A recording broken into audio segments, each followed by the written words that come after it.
मेज़बान M A Rahman news 24 के हवाले से इस वक्त हम मकामी होटल में मौजूद है, जहाँ पर CFO कॉन्फ्रेंस 2023 का इनेकाद किया गया है। आज हमारे साथ मौजूद हैं बड़े ही सीनियर, जिनसे हम बात करेंगे आज मौजूदा कॉन्फ्रेंस के हवाले से आया वो क्या कहते हैं। जी बिस्मिल्लाहिर्रहमानिर्रहीम, थैंक यू वेरी मच। माशाल्लाह ये हमारी कॉन्फ्रेंस है, हर साल होती है और ये एक फ्लैगशिप हमारा इवेंट है और कराची में होता है, फिर एक मरतबा हमारा या इस्लामाबाद या लाहौर में होता है।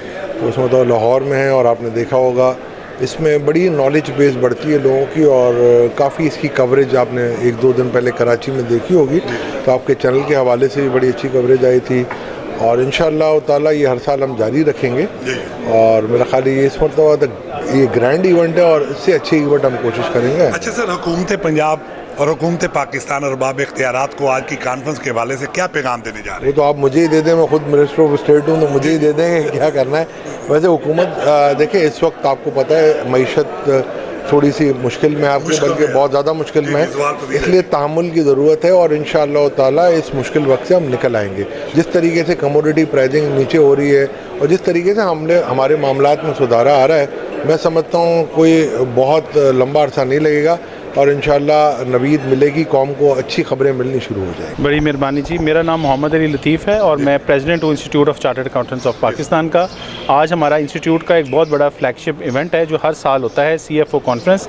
इस दफ़ा की थीम थी resilient CFO balancing agenda for tomorrow, जिसमें हमने तकरीबन हमारे 200 से 300 CFOs लाहौर में और तकरीबन 800 CFOs मुख्तलिफ ऑर्गेनाइजेशन के कराची में थे।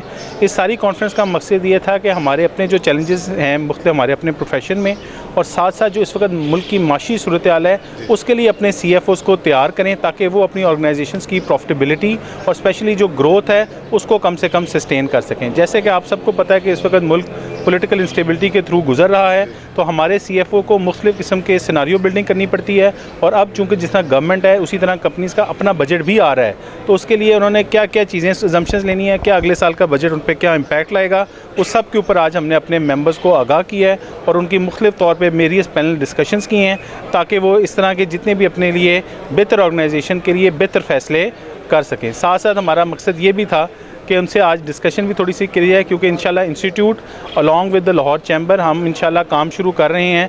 जो आजकल आपने सुना होगा बज़वर्ड बना हुआ है चार्टर ऑफ इकोनॉमी, तो अभी तक एक्चुअल में प्रॉब्लम यह है कि वो चार्टर ऑफ इकोनॉमी ऐसे बना नहीं हुआ, ना डॉक्यूमेंट है। तो इंस्टीट्यूट मुख्तलिफ सेक्टर्स के पास जाएगा चैम्बर के साथ और हम फिर इंशाल्लाह उसके ऊपर पूरा वर्किंग ग्रुप बना के देंगे कौन कौन सी एग्जिस्टिंग पॉलिसीज़ हैं और सिमिलरली कौन कौन सी टैक्स की पॉलिसीज़ हैं जिनमें वो कंसिस्टेंटली चाहते हैं ताकि हमारे जितने भी सनतकार हैं वो पाकिस्तान में इन्वेस्ट कर सकते हैं और सिमिलरली बैरून मुल्क से जितनी इन्वेस्टमेंट आनी है वो आ सके। इंशाल्लाह वो पेपर बना के हम मीडिया को देंगे और ये फिर मीडिया का काम है कि उस पर मुख्तलिफ पॉलिटिकल पार्टीज़ के साथ टॉक शोज़ होल्ड करें, उस पर उनसे डिस्कशन करें, आवाम को आगाह करें कि मुख्तलिफ ऑर्गेनाइजेशन का इकानमी के ऊपर क्या एजेंडा है और फिर सारे असल हमें जो वक्त चाहिए वो यकजहती ये चाहिए कि सारी पॉलिटिकल पार्टीज़ उस चार्टर ऑफ इकोनॉमी पे साइन करें ताकि आवाम का इसके ऊपर और हमारे जितने भी इंडस्ट्रियलिस्ट हैं उनका एतमाद बहाल हो पाकिस्तान की। अच्छा सर, न्यूज़ 24 के हवाले से आज आप क्या पैगाम देने जा रहे हैं अरबाब इख्तियारात को?